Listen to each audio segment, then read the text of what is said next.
എടുത്തുചാട്ടത്തിനൊന്നും താൻ നിൽക്കണ്ട. കഴിയുന്നതും വേഗം വീട്ടിലേക്ക് തിരിച്ചു പോവുക. കുറച്ച് നാളത്തേക്ക് വീടിന് പുറത്തിറങ്ങാതിരിക്കുക. സമൂഹത്തിലെ അനീതികൾക്കെതിരെ ശക്തമായി പ്രതികരിക്കാൻ വായനക്കാർക്ക് ആവേശം കൊടുത്ത ആളാണ് ഈ പറയുന്നത്. അപകടം വിളിച്ചു വരുത്തിയിട്ടല്ല ധൈര്യം കാണിക്കേണ്ടത്.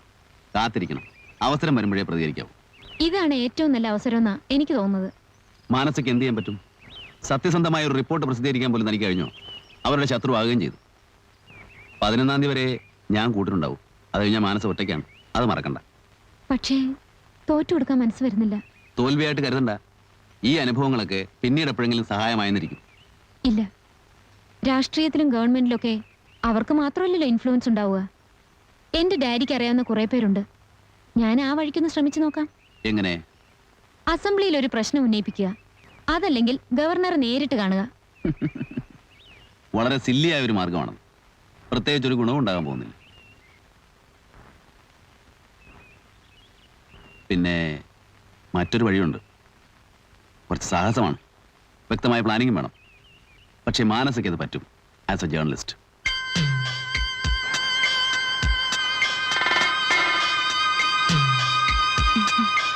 പ്രിന്റിംഗ് എല്ലാ എഡിഷനും ആയോ? എവിടെ? സിറ്റി എഡിഷന് മാറ്റർ പോലും എത്തിയിട്ടില്ല. എന്താ ഈ രാത്രിയില്? ഞാനിവിടുന്ന് വിട്ടു, അറിഞ്ഞില്ലേ? ആരോ പറഞ്ഞു?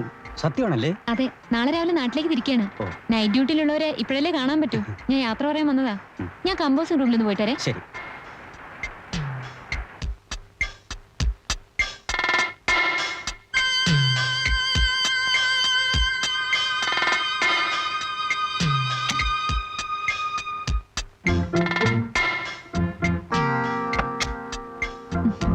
ഹലോ. മാനസന്റെ ഈ സമയത്ത് ഇപ്പൊ വന്നാലേ നിങ്ങളൊക്കെ കാണാൻ പറ്റൂ. എഡിറ്ററായിട്ട് എന്തെങ്കിലും പ്രശ്നം ഉണ്ടായോ? ഏയ് ഒന്നുമില്ല, ജോലി ഒന്നും മതിയെന്ന് തോന്നി, അത്രേ ഉള്ളൂ. സിറ്റി എഡിഷന്റെ പണി കഴിഞ്ഞില്ലേ? ഇല്ല, മാറ്റർ കമ്പോസ് ചെയ്യുന്നുള്ളൂ. ആ, ജോലി നടക്കട്ടെ. സോറി. Thank you. വരട്ടെ. ശരി ശരി.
പകൽമാന്യന്മാർ എന്ന് മുതലാണോ തന്റെ ശത്രുക്കളായത്? നമ്പ്യാരെ, ഞാൻ പറയുന്നൊന്ന് കേൾക്കണം. വേണ്ട, നേരം പുലർന്നപ്പോ മുതൽ ഞാൻ കേട്ടോണ്ടിരിക്കുക. ഫോൺ കാളുകൾ, അന്വേഷണങ്ങൾ, നാട്ടുകാരൊക്കെ ചൂടുള്ള ഒരു വാർത്ത കിട്ടിയല്ലോ. എന്ത് തെറ്റാണോ തന്നോട് ഞാൻ ചെയ്തിട്ടുള്ളത്? നമ്പ്യാരെ, കാര്യം അറിയാതെ ബഹളം വെക്കരുത്. ഞങ്ങൾ ആരും അറിയാതെയാ വാർത്ത വന്നത്. വാര്യരോട് ചോദിച്ചു നോക്കൂ. നിങ്ങളറിയാതെ നിങ്ങളുടെ പത്രത്തിൽ നിങ്ങളുടെ വാർത്ത വരുന്നത്? അതെ സർ, ഇത് കണ്ടില്ലേ? ലാസ്റ്റ് എഡിഷനിൽ മാത്രമാണ് ന്യൂസ് വന്നിരിക്കുന്നത്. പരസ്യത്തിന്റെ മാറ്റം പേസ്റ്റർ പേരിൽ നിന്ന് മാറ്റി നമ്മുടെ ഫോട്ടോ കമ്പോസിംഗിൽ കമ്പോസ് ചെയ്ത് ഒട്ടിച്ചു വിട്ടിരിക്കുകയാണ്. പ്രൂഫ് റീഡിംഗ് പോലും കഴിഞ്ഞിട്ടാ ഇത് നടന്നിരിക്കുന്നത്. അസംബ്ലി കൂടുന്ന സമയമാ. പ്രതിപക്ഷത്തുള്ള ഏതെങ്കിലും ഒരുത്തം കുത്തിപ്പൊക്കിയ ആരൊക്കെ കുടുങ്ങുമെന്ന് ആർക്കറിയാം? ആർക്കാണോ ഇതിന്റെ ഉത്തരവാദിത്വം? തനിക്കോ അതോ പ്രസിലെ തൊഴിലാളിയേക്കോ? എല്ലാവരും വിളിച്ചാൻ ചോദിച്ചു സർ, ആരും അറിഞ്ഞിട്ടില്ല. ലാസ്റ്റ് എഡിഷൻ പ്രിന്റ് ചെയ്യുന്ന സമയത്താണ് ആ പെണ്ണോടെ വന്നത്. അതെനിക്ക് കറണ്ടും പോയി. ഏത് പെണ്ണ്? നമ്മളന്ന് പിരിച്ചു വിട്ടില്ലേ, അവള് തന്നെ, മാനസ.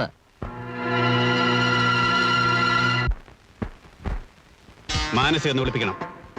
അവളിവിടെ ഇല്ല. ഇന്നലെ വൈകുന്നേരം നാട്ടിലേക്ക് പോയി. കള്ളം പറയരുത്. സത്യമാണ്.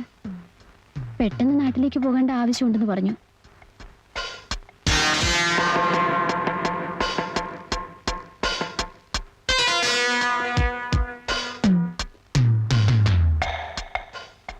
ദയവ് ചെയ്ത് പുറത്തു പോകണം. ഇത് പെൺകുട്ടികൾ താമസിക്കുന്ന ഹോസ്റ്റലാണ്. ഇവിടെ പ്രശ്നം ഉണ്ടാക്കരുത്. അവളിവിടെ ഇല്ല, സത്യമായിട്ടും ഇല്ല. ഓ മാനസ, എന്നെ ഇന്റർവ്യൂ ചെയ്യാമെന്ന ആ കുട്ടി.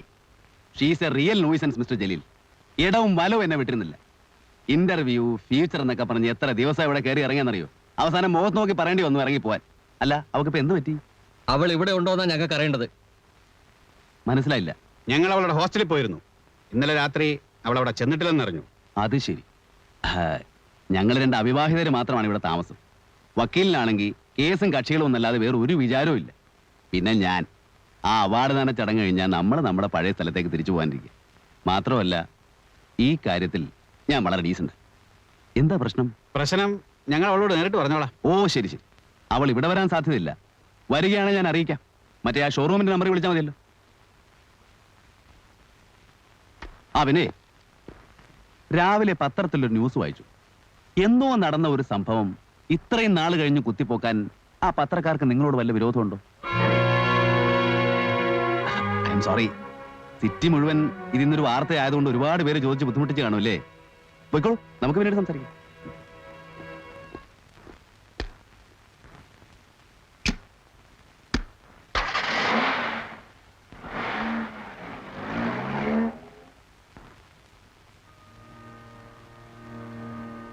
എന്തു പറഞ്ഞു? എന്തു പറയാൻ?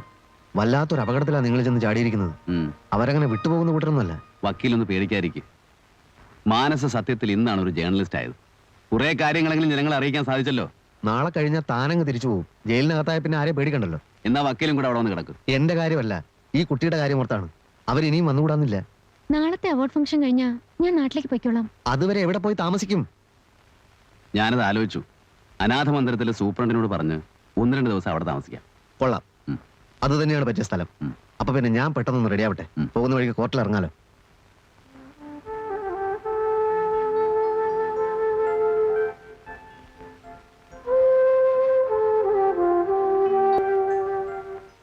ഇനി ഒരേ ഒരു ദിവസം മാത്രം. അത് കഴിഞ്ഞാൽ വീണ്ടും പോരേണ്ടിയിരുന്നില്ല എന്ന് തോന്നുന്നു. ഇപ്പോ ആരോടും ഒരു ബന്ധവുമില്ലാത്ത ആളായിരുന്നു ഞാൻ. സ്നേഹിക്കാൻ ആളില്ല, കടപ്പാടുകളില്ല, ബാധ്യതകളില്ല. ഇപ്പോ ഈ 28 ദിവസം കൊണ്ട് ആരൊക്കെ ഉണ്ടായതുപോലെ. വക്കീല്, മാനസ. ആലോചിക്കുമ്പോ വെറുതെ മനസ്സിനൊരു വിഷമം. തിരിച്ചു പോകുന്നതിന് മുമ്പ് മനസ്സിനെ അലട്ടിക്കൊണ്ടിരിക്കുന്ന ചില കാര്യങ്ങൾക്ക് കൂടി ഉത്തരം കണ്ടെത്താനുണ്ട്.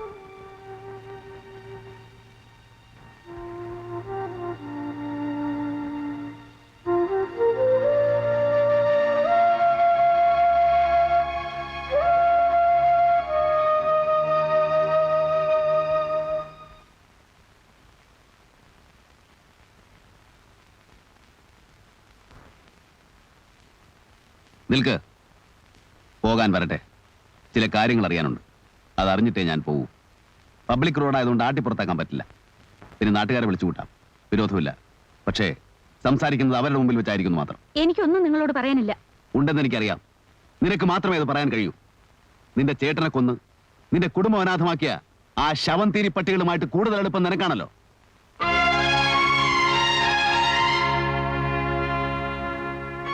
ഒഴിഞ്ഞു മാറാൻ ഇനി ഞാൻ സമ്മതിക്കില്ല.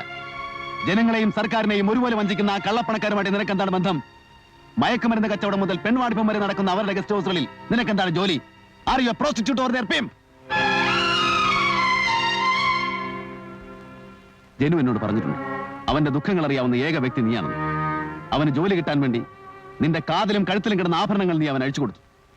കല്യാണത്തിലെ ചേട്ടൻ വിഷമിക്കാതിരിക്കാൻ വേണ്ടി ഒത്തുവന്ന ബന്ധം നീ ഇഷ്ടമല്ലെന്ന് പറഞ്ഞു. നിന്നെ ഓർത്താണ് അവൻ ആത്മഹത്യ ചെയ്യായിരുന്നു. നിനക്ക് വേണ്ടിയാണ് അവൻ ജീവിച്ചിരുന്നത്. ആ നീയാണോ ഇന്ന് അവനെ കൊന്ന കഴുകന്മാർക്ക് വേണ്ടി കാവലിരിക്കുന്നത്? എനിക്ക് അവനൊരു സുഹൃത്ത് മാത്രമാണ്. പക്ഷേ രക്തബന്ധമുള്ള നിന്നേക്കാൾ ബന്ധം എനിക്ക് അവനോടുണ്ട്. അറിയാം, എല്ലാം എനിക്കറിയാം. മരണത്തിൽ നിന്ന് എന്റെ ചേട്ടനെ രക്ഷപ്പെടുത്തിയത് നിങ്ങളാണെന്ന് എനിക്കറിയാം. ചെയ്യാത്ത കൊലപാതകം സ്വയം ഏറ്റെടുത്ത് ചേട്ടന് വേണ്ടി ജയിൽ ശിക്ഷ അനുഭവിക്കുന്ന ആളാണെന്നും എനിക്കറിയാം. എന്നോട് മാത്രം ചേട്ടൻ എല്ലാം തുറന്നു പറയുമായിരുന്നു. പക്ഷേ നിങ്ങൾ രക്ഷിച്ച എന്റെ ചേട്ടനെ ഞങ്ങൾക്ക് രക്ഷിക്കാൻ കഴിഞ്ഞില്ല. നിങ്ങൾ ഇവിടെ ആദ്യം വന്നപ്പോ തന്നെ ആരാണെന്ന് എനിക്ക് മനസ്സിലാവാഞ്ഞിട്ടല്ല, നിങ്ങളെ നേരിടാൻ കഴിയാതെയാണ് ഞാൻ വാതിൽ കൊട്ടി അടച്ചത്. നിയന്ത്രിക്കാൻ കഴിയാത്തത് കൊണ്ടാണ് നിങ്ങളിൽ നിന്ന് ഞാൻ ഒഴിഞ്ഞു മാറിയത്. എന്റെ അവസ്ഥ അതായിപ്പോയി. എന്റെ ചേട്ടനെ കൊന്നാണെന്ന് എനിക്കറിയാം. ആത്മഹത്യ ചെയ്യാനുള്ള ശ്രമത്തിൽ നിന്ന് രക്ഷപ്പെട്ടെത്തിയ അന്ന് തന്നെ ചേട്ടൻ എനിക്ക് വാക്ക് തന്നിരുന്നു, ഇനി അങ്ങനെ ഒരു അബദ്ധം കാണിക്കില്ലെന്ന്. ഞങ്ങളുടെ കൺമുമ്പിൽ വെച്ചാണ് അവരന്ന് ചേട്ടനെ വിളിച്ചിറക്കിക്കൊണ്ട് പോയത്.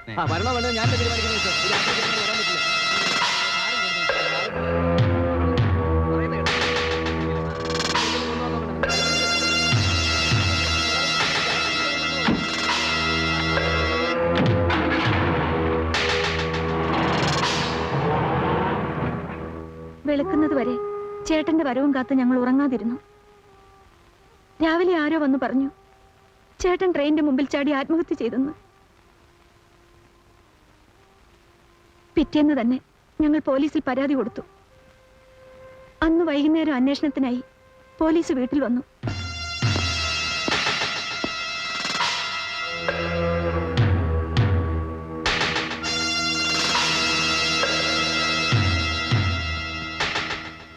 നിങ്ങൾ രണ്ടുപേരും സ്റ്റേഷനിലേക്ക് വരണം.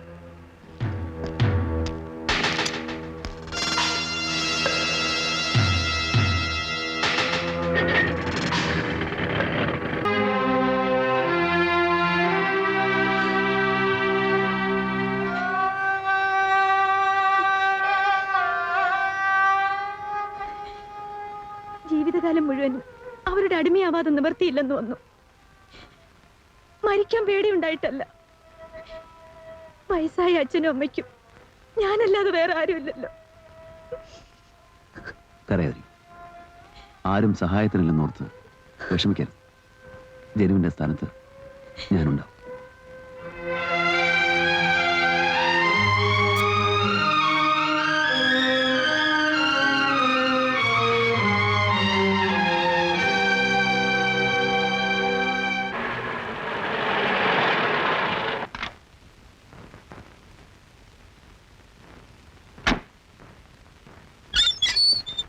അങ്കിളെ, വക്കീലങ്കിളിന് എങ്ങനെയുണ്ട്? എന്തേ?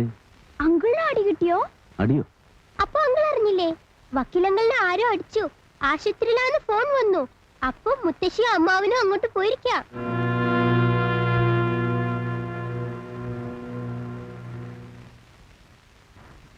ഭാഗ്യമുള്ള ആളാ വക്കീല്. അല്ല, ഈ മുഖത്ത് കൊണ്ടാടി കണ്ണിലായിരുന്നെങ്കിലോ? എന്നാ പിന്നെ സൗകര്യായി, ഈ മോന്ത കാണാതെ കഴിയല്ലോ. കുഞ്ഞിക്കണ്ണ, ഞാൻ നിന്നോടല്ല സംസാരിക്കുന്നത്. വക്കീലെ, നമുക്ക് ആ വീട് മാറുക. ഒരു നാശം പിടിച്ച വീടാണ്. പോലീസ് സ്റ്റേഷനിൽ കയറി തല്ലുകൊണ്ട് എന്തെല്ലാം പുലിവാലികളാണ്. വെറുതെ വീടിനെ പറ്റി നീ കുറ്റം പറയരുത്. ഒരു കൊലപ്പുള്ളി വീട്ടിൽ കൊണ്ടുവന്ന് താമസിപ്പിച്ചാൽ ഞാനാ ഉത്തരവാദി. ഓ, നീ എനിക്കൊരു ഉപകാരം ചെയ്യോ? എന്താന്ന് പറഞ്ഞാൽ മതി, അതിനാണ് ഞാൻ ഇവിടെ നിൽക്കുന്നത്. ആ പേഴ്സിനകത്ത് പൈസ ഇരിപ്പുണ്ട്. ഒരു ഓട്ടോറിക്ഷ വിളിച്ച് ഇവരെ എത്രയും പെട്ടെന്ന് ഇവിടുന്ന് കയറ്റി അയക്കുക. വളരെ നല്ലേ. കൂടെ നീയും കയറി പോയിക്കോ. കൂടെ നീയും കയറി പോയിക്കോന്ന് ബ്ലഡി ഫൂൾ.